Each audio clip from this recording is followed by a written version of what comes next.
Sorry. Schoenberg. So I apologize, everybody. Schoenberg, you're on deck. But coming up to the stage next, it's the lovely Miss Kitty.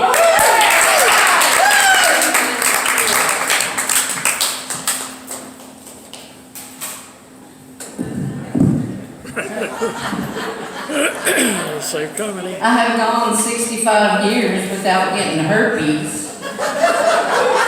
I don't plan to get it tonight. I have no clue where these guys have been, right? It's been hot. Hasn't it been hot? You know, I'm a fat girl. We don't do good in the heat. I just took a bath, walked outside, and then I'm like, I think I have BO. Sorry guys in the front row. And then I'm thinking I got swamp booty, so I better stand back a little bit. Good thing they don't turn on the air conditioner going that way. Sorry, my bad. So anybody got the real ID? Did you get your real ID? You didn't get it? I got my real ID. What was wrong with my fake ID? Really? My fake ID was blue.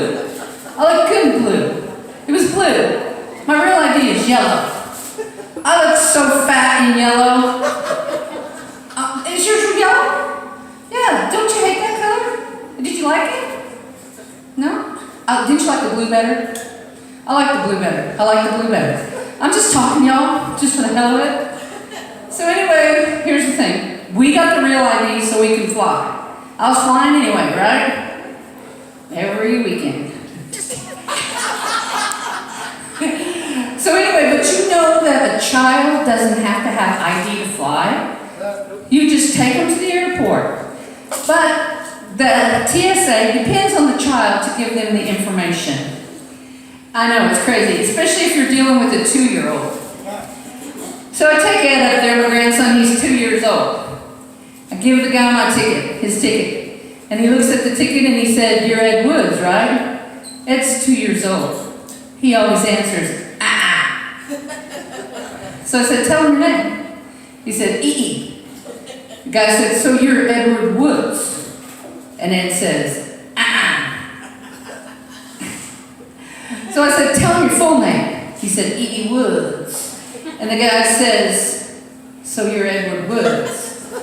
And Ed said, "E." That's right. I'm like, dude, you're an adult. You're in a loop with the 2-year-old. This could go on all day. Pull up. So the guy looks at me, and then he says to Ed, he goes, "Is this your grandmother?" And Ed says, I'm like, okay, so at this point, I take charge. I said, "This is what we're gonna do." I said, "I can either go through your little ticket agent here, or you can keep Ed. Do you wanna keep Ed?" And guess what the ticket agent guy says? So Ed, he reaches up there and knuckle bumps him. Starts laughing. They both start laughing. It's like I feel like I was a fool because I'm in the middle of a primitive male bonding ritual here. They're laughing and bumping, and I'm like, man, we're going, right? 2 weeks later, we flew again.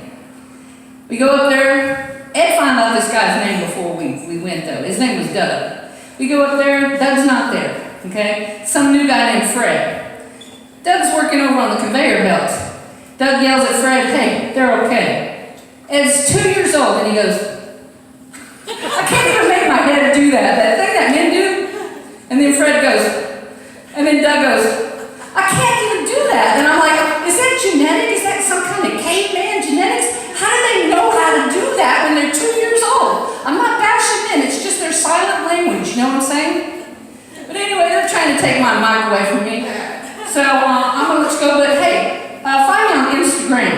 I'm a ham, come be my fan. You can find me on Instagram. Kitty Gilligan, that's me. G-I-double-L-I. You're lucky I don't have my tap shoes on. G-A-N spells Gilligan. She's a ham, come be her fan. You can find her on Instagram. Kitty Gilligan, that's me.